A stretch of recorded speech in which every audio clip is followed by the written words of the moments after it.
What's up, everybody? Welcome back to another episode of the 10-7 MMA show with myself, Huzaifa, and Justin James, MMA professional fighter. And we got some cool stuff going on in the fight world. Some upcoming fights that are pretty interesting that we want to talk about. Some fight nights, as well as the next big UFC event, UFC 296, featuring Colby and Leon.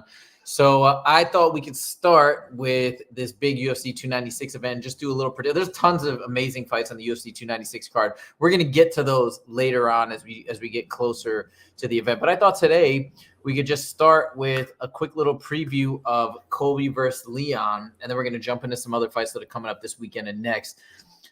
Justin, I want to turn over to you first, and I think you guys have trained with Colby, or some folks at your gym have trained with Colby before, but yeah, what are your initial thoughts about Colby versus Leon Edwards?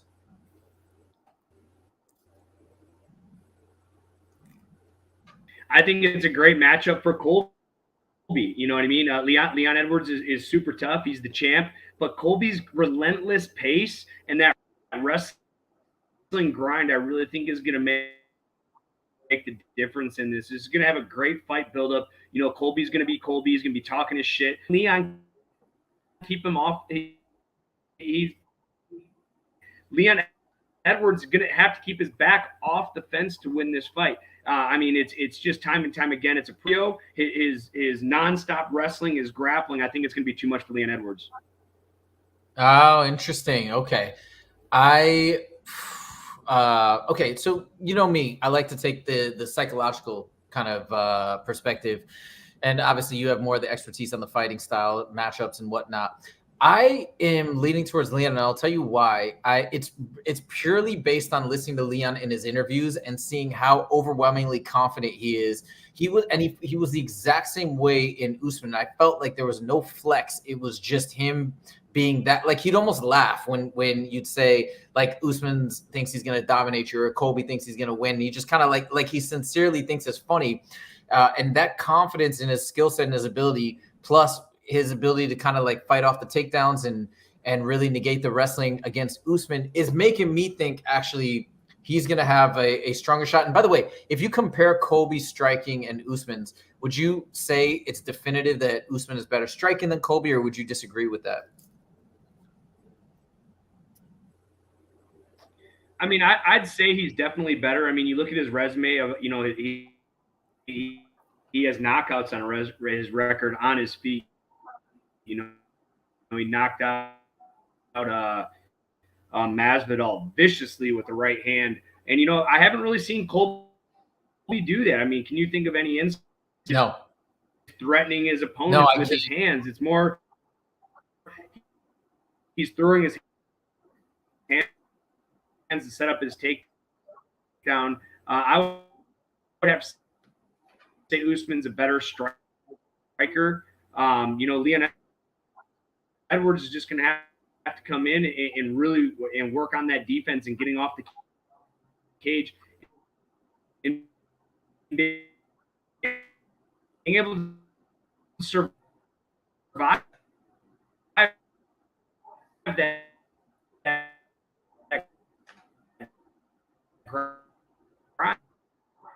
Oh, all right. We lost Justin. All right, guys. So I'm going to pick back up. Here's the thing.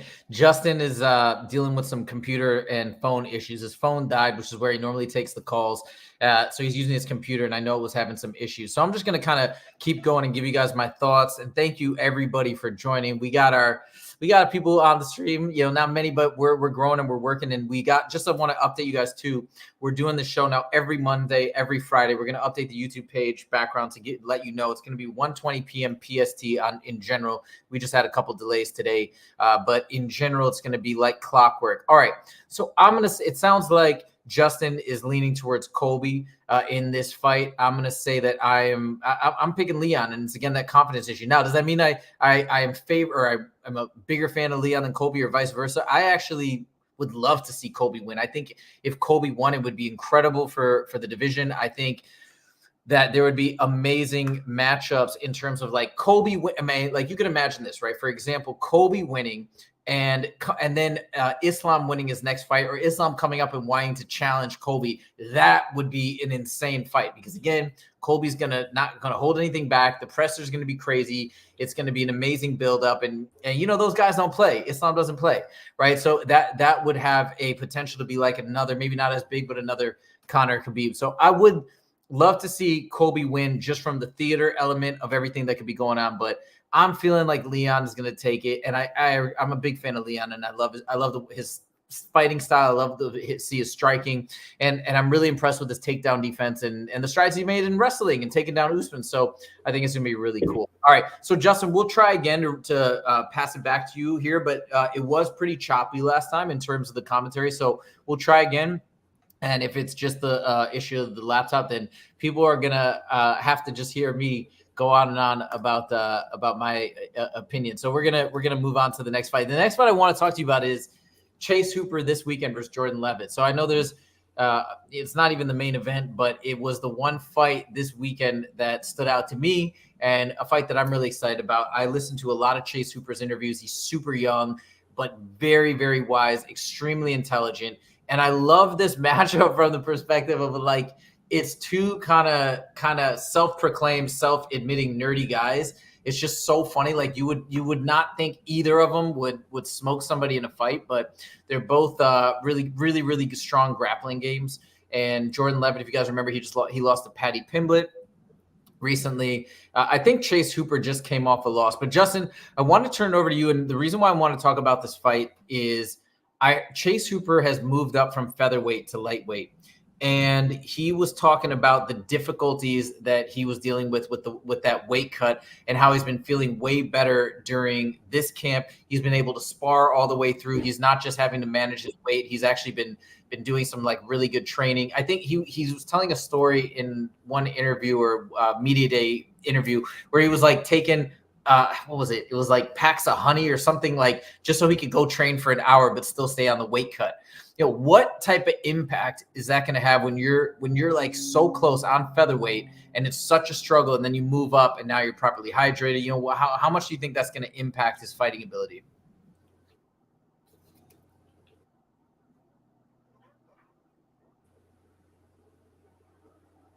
All right, I think it's I think we're having some.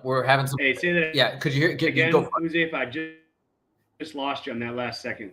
No worries. I was just wondering. So Chase Hooper was talking about how now he's moved up to lightweight from featherweight, because he was saying how the weight cuts were just so brutal, and he was even like taking a little bit of honey or something like that before training session, just so he could train for an hour. Oh, okay, we lost him.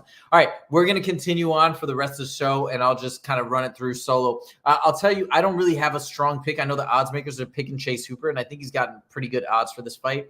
I would like to see Chase Hooper win.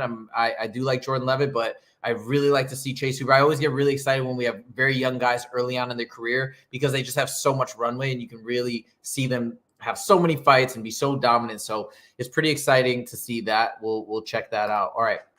Next on the list, the other fight that's up and coming, which is going to be very, very exciting, Dan Hooker versus Bobby Green. So any of you guys who are fans of cool, like amazing striking, amazing kickboxing, Bobby Green's got a good ground game, as we saw too in the last fight. So we can't sleep on that. But I think this fight's going to be phenomenal. I don't know who's going to win. I can't really say one way or the other.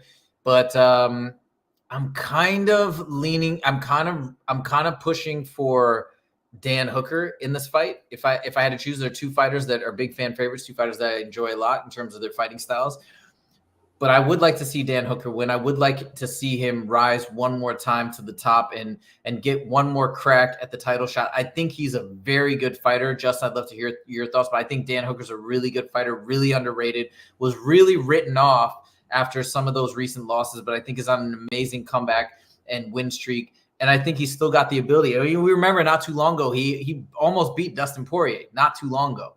And his fight against Michael Chandler was an early KO. That happens sometimes. But, yeah, this is going to be a really action-packed fight. Not this Saturday, but a week from Saturday. You have any thoughts on Dan Hooker versus Bobby Green? Let's try it one more time. Let's see, Justin, if this connection works. What are your thoughts on the Dan Hooker versus Bobby Green matchup? All right, there we go. It's not going to work. So we'll have to get Justin's opinion on Friday. But once again, we're going to start again next Friday, and we'll keep it going. Let's go to the last fight, and we'll wrap it up today. There's only so much I feel like I can contribute to this conversation. But thank you guys if you have stuck around, and if you do like the video, click that like button. Would much appreciate it. But last but not least, Beneil Dariush. By the way, I went to Justin's last fight at Commerce Casino in Los Angeles, and Beneil was there. And that was a trip because I definitely get starstruck when it comes to UFC fighters and fighters that I like. Don't get too starstruck living in LA in general when you see actors and other movie stars around. But for some reason, I always get starstruck when I see UFC fighters. So he was there. That was cool. Didn't get a chance to talk to him. But this is a crazy, crazy fight. If you look at Arman Tsarukyan, I was just looking at his record. Hold on. Let me pull it up real quick. Yeah. So in the UFC, it looks like he's only had 2 losses. I think he had his first loss against Islam Makhachev back in when was this? 2019. So it was a long time ago. And then he recently had a loss against Gamrot, but then he beat Damir Ismagulov and Joaquim Silva. Actually, on my birthday, June 17th, 2023.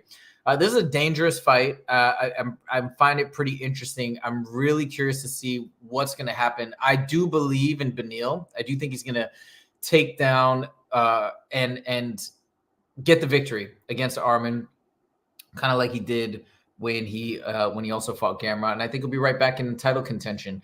So we'll see what happens. Again, we can weigh in with Justin's thoughts next time on Monday once we get a better connection and a more solid setup. But anyways, I think we're going to wrap it here. We had some technical difficulties, but overall, again, I just want to let you guys know we're going to be back consistently Mondays, Fridays.